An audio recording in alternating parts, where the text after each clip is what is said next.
Episode 9, The Red Moon Pack. Damon, Caden, and Maya arrived at the Red Moon Pack late in the morning.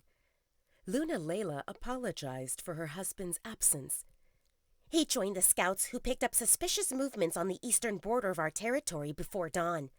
Alpha Edward, being a hands-on leader, wanted to personally ensure our safety.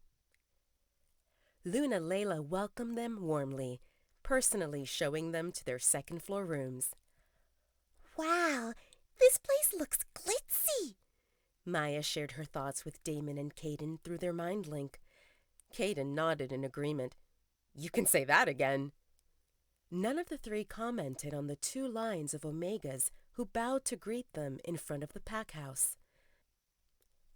White marble covered the entry hallway floor, with matching tall columns reaching the 3-story high ceiling.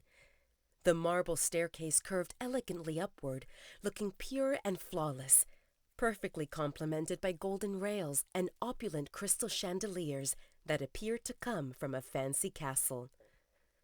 How many homes could one build with all this money if they toned down the luxury? Damon grumbled through the mind link. In the Red Moon Pack, only mated couples get a dwelling. Highly ranked warriors get a single home, while others get apartments, Caden reminded Damon, who usually didn't care about the internal workings of other packs. Everyone else above 12 years old lives in common buildings where 6 to 8 people share a room. Maya frowned at this thought. In the Dark Howlers pack, they had common buildings, but most pack members lived in single homes. Community buildings served teens who wanted to experience life away from parents, the elderly who desired their space while staying close to people their age, and for emergency situations, such as when someone's home caught fire, or for refugees until they found permanent housing. Damon continued his father's practice of treating everyone with equal importance, regardless of their occupation or gender. Omegas received the same privileges as warriors and doctors. After all, each member played an important role in the pack and deserved dignity. Giving preference to someone compared to others created an atmosphere where members inclined to choose an occupation, disregarding their interests only because of the benefits it brought. It easily led to inequality and the creation of social classes. Jealousy, feelings of superiority, and other negativity could easily take root. The Red Moon Pack became known for its military prowess, but only because Alpha Edward appreciated warriors and gave them better living conditions, which caused most able males to become soldiers. Maya felt the oppressive atmosphere the moment she stepped out of the car. 2 warriors stood stiffly on each side of the main entrance, with distant shouts from training groups. It felt like they arrived at a military compound rather than a pack where families lived. Are you okay? Caden rubbed Maya's shoulders reassuringly. She wondered if she made a face or if Caden noticed her uneasiness because of their mate bond. Maya glanced at Luna Layla before turning to Caden with a smile. Fine, I'm just tired from the trip. Please, freshen up and join us downstairs. Lunch will be served in 1 hour. Food will replenish your energy and you can rest afterward if you wish. Luna Layla encouraged, to which Maya responded with a nod. Will Marcy join us for lunch? Maya stopped before entering the room. The young miss and the reason for their visit hadn't welcomed them at the door. Yes, she's getting ready, Luna Layla said and glanced at Damon. She wants to look her best. Her best, Caden repeated. We look forward to seeing her best. Luna Layla's smile froze. She would have snapped at Caden for making such an ambiguous remark.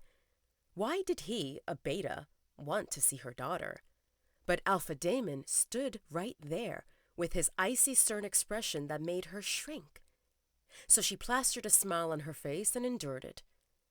Damon entered his room and locked the door before heading to the bathroom. Since entering the Red Moon Pack territory, Damon felt uneasy, like an omen of unpleasant things to come. He wanted to shower and relax a bit because traveling with the constantly flirting or playfully bickering Caden and Maya exhausted him. Based on Luna Layla's overly enthusiastic welcome, Damon sensed his mood would only worsen. Damon had met several dozen she-wolves who tried to become his Luna, but this marked his first overnight stay in a pack house. Normally, he would meet the woman and her parents, take her out for dinner or to a nightclub, before they ended up rolling in the sheets in a hotel room. Compared to that, this seemed more like a meet the in-laws scenario, where he needed to stay for a few days and return home with a wife. That wouldn't happen.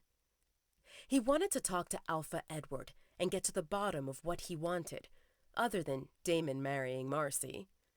Some other expectations must have been attached to it, but unfortunately, Alpha Edward didn't join them for lunch, so that had to wait. Damon, Caden, and Maya ate in the lavish dining room that matched the rest of the villa, accompanied by Luna Layla, Marcy, and Nora. Marcy and Nora already sat at the table when Damon, Caden, and Maya arrived. They briefly shook hands while exchanging pleasantries. Alpha Edward and Beta Raymond remained absent, busy with scouts, and Luna Layla promised they would return soon and definitely join them for dinner. She also apologized for her son's absence, saying he exercised with warriors to build a strong character. During their meal, Luna Layla played the role of a good hostess. Marcy chose her words carefully, striking a balance between not being mute and not overstepping her boundaries, while Nora stole glances at Damon and blushed profusely. From Nora's perspective, life couldn't get better. The man from her wet dreams sat at the same table, eating and talking. Every movement of his lips seemed seductive. She wondered what else he could do with those lips and with the rest of his body. She had shaken hands with Damon, and his grip felt solid and warm. She wished he would grip more than just her hand. Nora glanced at Marcy and wondered if she would mind if Nora made a move on Damon.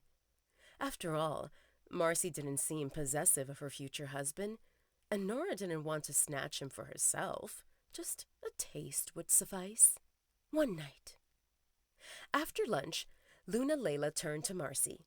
Marcy, why don't you show Alpha Damon the garden? Hydrangea blooms fully now, and you can use this chance to get to know each other. Marcy glanced at Damon and smiled. Are you interested? For a walk? Damon asked, and Marcy confirmed with a nod. Since your father remains busy, I need to fill in the time with something. Luna Layla's lips twitched. Why did Alpha Damon sound like he came for business with her husband instead of to meet Marcy? I'm going for a walk, Damon told Caden and Maya through the mind link. Caden smirked. Have fun. We will do our part, Maya assured Damon. Caden and Maya had a task to investigate the Red Moon Pack and see if they could find anything Damon could use. Ideally, they would find dirt on Marcy, so Damon could label her as unworthy without making things up, and any negative information on Alpha Edward would serve as a bonus. In the garden, Damon and Marcy walked together. He observed Marcy with a raised eyebrow. You seem uneasy. Marcy glanced around, hoping she wouldn't see George. Or maybe she wished to see him. But she couldn't admit that to Damon because she would need to explain why George mattered, and that might complicate things. Other than Damon's icy demeanor, Marcy thought he looked good-looking and powerful. With his status, he had the right to be prideful. She didn't know Damon, but what she saw so far impressed her. I would like for us to talk in private, and here we can be overheard. Damon paused. He planned to delve deep into Marcy's character, but he didn't expect her to take the initiative less than an hour after they met. How about my room? Damon smirked when Marcy nodded in agreement.